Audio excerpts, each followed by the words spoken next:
Hello everyone, स्वागत है आप सभी लोगों का कल्याण इंस्टीट्यूट यूट्यूब चैनल पे।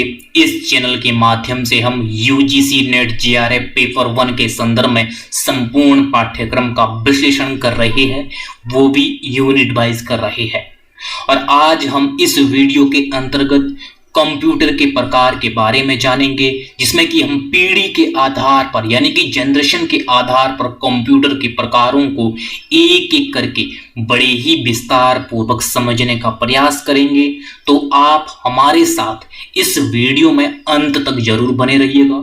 और अगर चैनल को अभी तक सब्सक्राइब नहीं किया है तो चैनल को जरूर सब्सक्राइब कर दीजिएगा।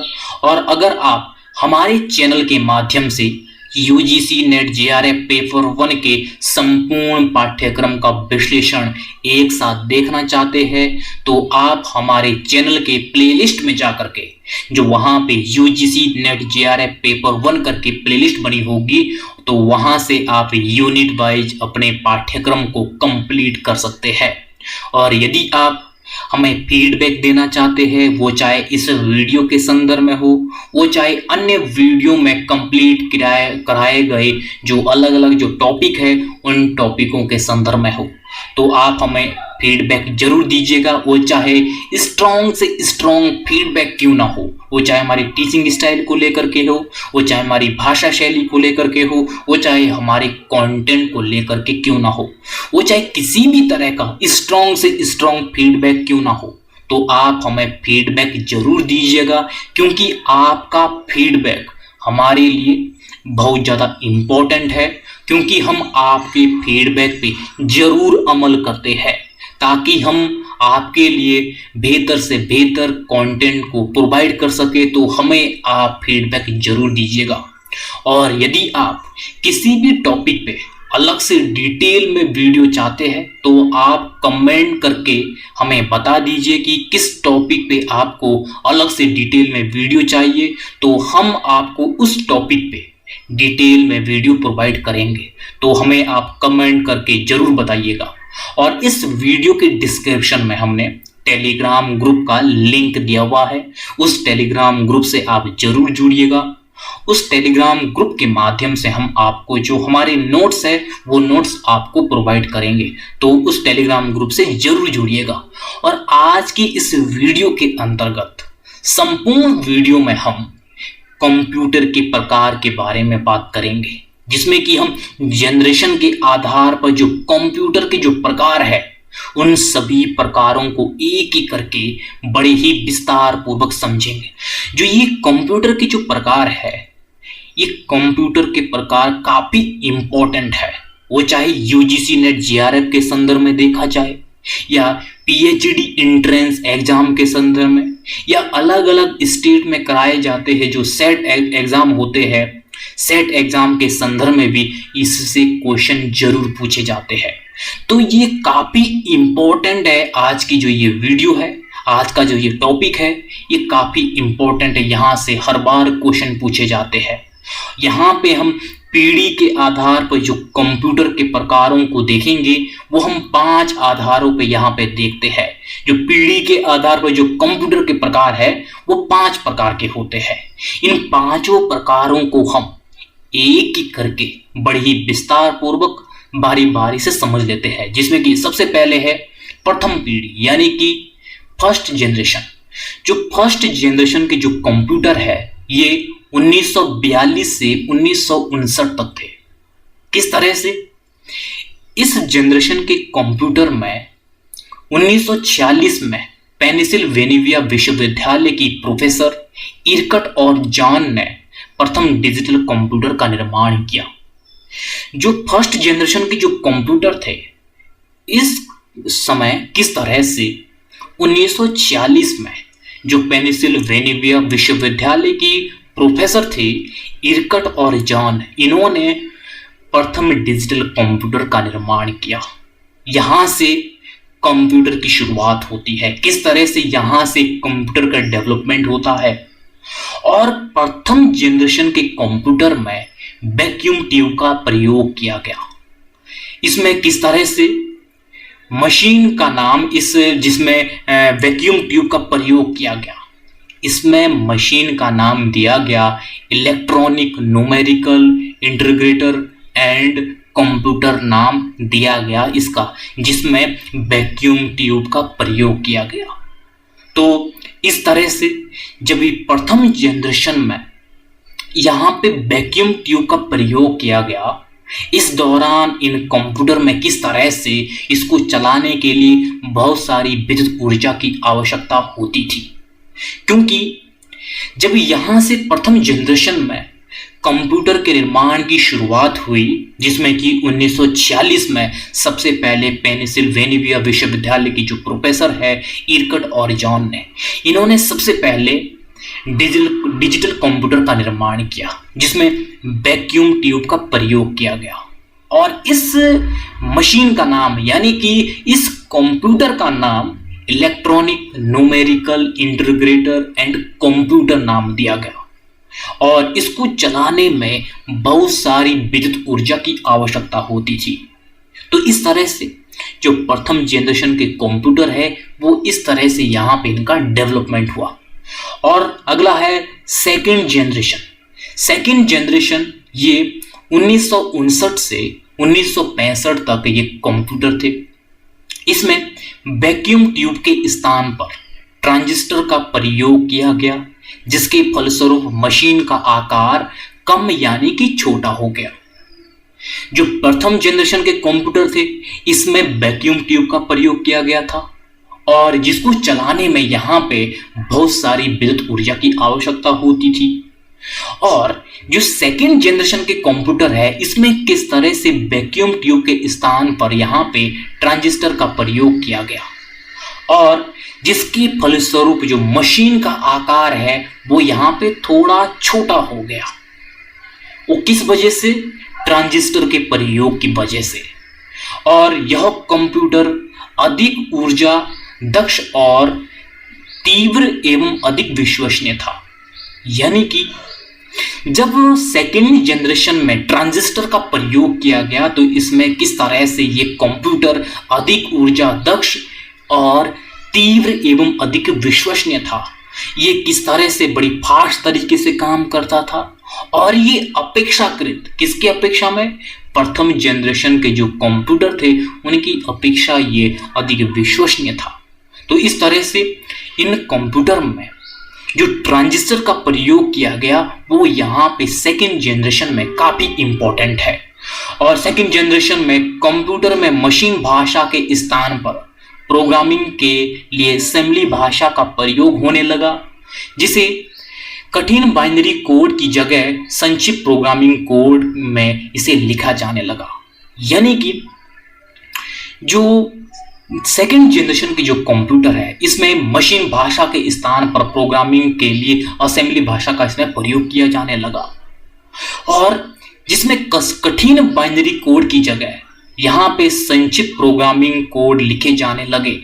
जो कठिन बाइनरी कोड है उन कठिन बाइनरी कोड की जगह यहाँ पे संक्षिप्त प्रोग्रामिंग के रूप में वो कोड के संदर्भ में लिखे जाने लगे। किसमें? सेकेंड जनरेशन में।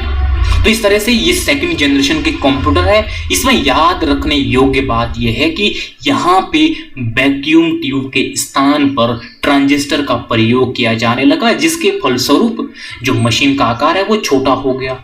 जबकि जो फर्स्ट जनरेशन है उसमें वैक्यूम ट्यूब का प्रयोग किया गया और इसको चलाने में बहुत सारी विद्युत ऊर्जा की आवश्यकता होती थी।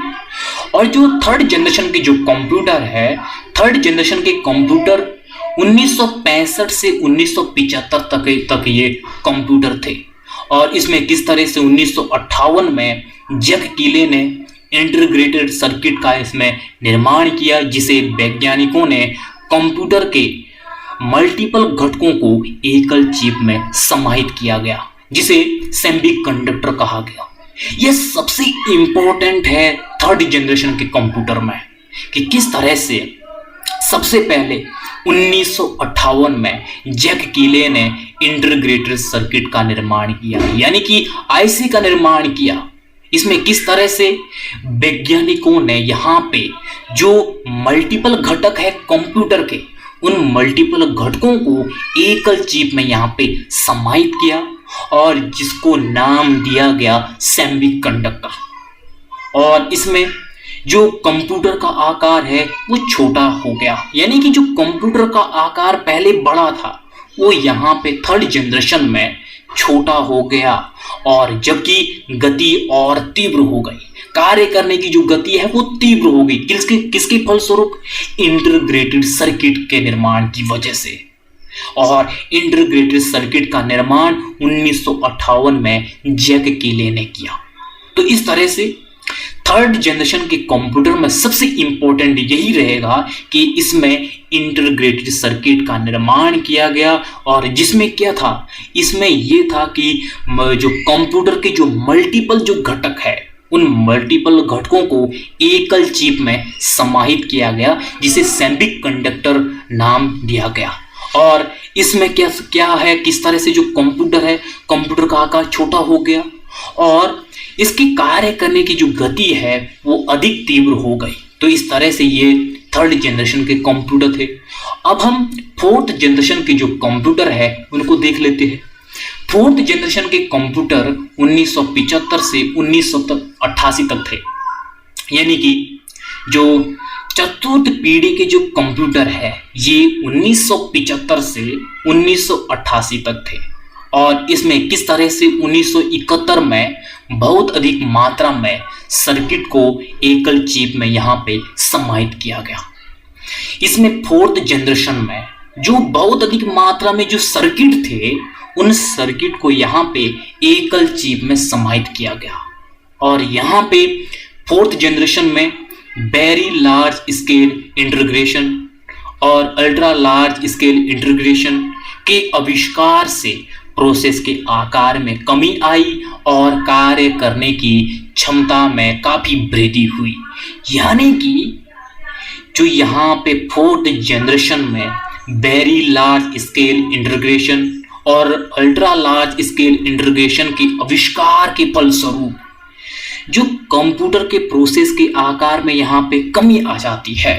प्रोसेस के आकार में कमी यानी कि जो टाइम वो प्रोसेस लेने में लगाता है वो टाइम, उस टाइम में कमी आ जाती है, उस टाइम में कटौती हो जाती है, यानी कि प्रोसेस के आकार में कमी आ जाती है और कार्य करने की जो क्षमता है उस क्षमता में काफी वृद्धि हो जाती है फोर्थ जनरेशन के कंप्यूटर में। 1975 में प्रथम माइक्रो कंप्यूटर अल्ट्रा 8000 प्रस्तुत किया गया। कि किस तरह से 1975 में प्रथम माइक्रो कंप्यूटर अल्ट्रा 8000 यहाँ पे प्रस्तुत किया गया, किस समय? फोर्थ जनरेशन में। और 1981 में IBM ने पर्सनल कंप्यूटर प्रस्तुत किया यहाँ पे, और जिसका प्रयोग घर, कार्यालय और विद्यालय में होने लगा। सबसे पहले जब 1981 में IBM ने पर्सनल कंप्यूटर प्रस्तुत किया, उसके बाद से सबसे पहले कंप्यूटर का प्रयोग घरों में, कार्यालयों में, विद्यालयों में होने लगा, और ये फोर्थ जनरेशन में होने लगा। और चतुर्थ पीढ़ी में किस तरह से यहाँ पे लैपटॉप का निर्माण किया गया, जिसे पॉमटॉप नाम दिया गया। सबसे पहले फोर्थ जनरेशन में ही यहाँ पे लैपटॉप का निर्माण हुआ और जिसे नाम दिया गया पॉमटॉप। तो फोर्थ जनरेशन में क्या इंपॉर्टेंट है? फोर्थ जनरेशन में सबसे इंपॉर्टेंट यही है, यहाँ पे सबसे पहले जो कंप्यूटर का जो प्रयोग है वो घरों में, कार्यालयों में, विद्यालयों में होने लगा। और इसी जनरेशन में, फोर्थ जनरेशन में, यहाँ पे लैपटॉप का निर्माण किया जाने लगा, जिसे पॉमटॉप नाम दिया गया। तो इस तरह से ये फोर्थ जनरेशन के कंप्यूटर है। अब हम पंचम पीढ़ी के 5 जनरेशन के जो कंप्यूटर है उसके बारे में बात कर लेते हैं। और 5 जनरेशन के जो कंप्यूटर है वो 1988 से वर्तमान तक है। ये जो पंचम पीढ़ी के जो कंप्यूटर है ये वास्तविक जीवन के निकटतम कंप्यूटर होंगे, जो कृत्रिम बुद्धिमत्ता से युक्त होंगे, और इसमें सेमीकंडक्टर टेक्नोलॉजी का प्रयोग किया जाएगा, जिसमें बिना किसी प्रतिरोध के विद्युत प्रभाव के कारण अधिक तीव्र गति के साथ ये काम करेंगे। यानी कि जो पंचम पीढ़ी के जो कंप्यूटर है इसमें किस तरह से कृत्रिम बुद्धिमत्ता से ये युक्त होंगे और यहाँ पे सेमीकंडक्टर टेक्नोलॉजी का प्रयोग किया जाएगा, और जिसमें यहाँ पे इसके इन कंप्यूटर की जो गति है वो अधिक तीव्र होगी, और ये जो इसके काम करने की जो क्षमता है वो इस तरह से होगी, काफ़ी अधिक तीव्र मात्रा में वो किस तरह से काम करने लगेंगे, इनकी जो प्रोसेस के आकार में और कमी होते जाएगी। तो इस तरह से पंचम पीढ़ी के कंप्यूटर में ये सब है। तो इस तरह से ये है पीढ़ी के आधार पर, यानी कि जनरेशन के आधार पर कंप्यूटर के प्रकार, जिनको हमने 5 प्रकार यहाँ पे समझा। इन 5 प्रकारों को हमने एक एक करके बड़े ही विस्तार पूर्वक समझने का प्रयास किया है। तो मुझे उम्मीद है कि आपके लिए जो आज की ये वीडियो है, ये वीडियो काफ़ी उपयोगी रही होगी और आप समझ गए होंगे कि वास्तव में जो पीढ़ी के आधार पर जो कंप्यूटर के जो प्रकार है, 5 प्रकार, वो किस तरह से है, कौन कौन से है। तो आई होप आपने हमारे चैनल को भी सब्सक्राइब कर दिया होगा। तो मुझे आप दीजिएगा इजाज़त। तो आप सभी लोगों का बहुत बहुत शुक्रिया।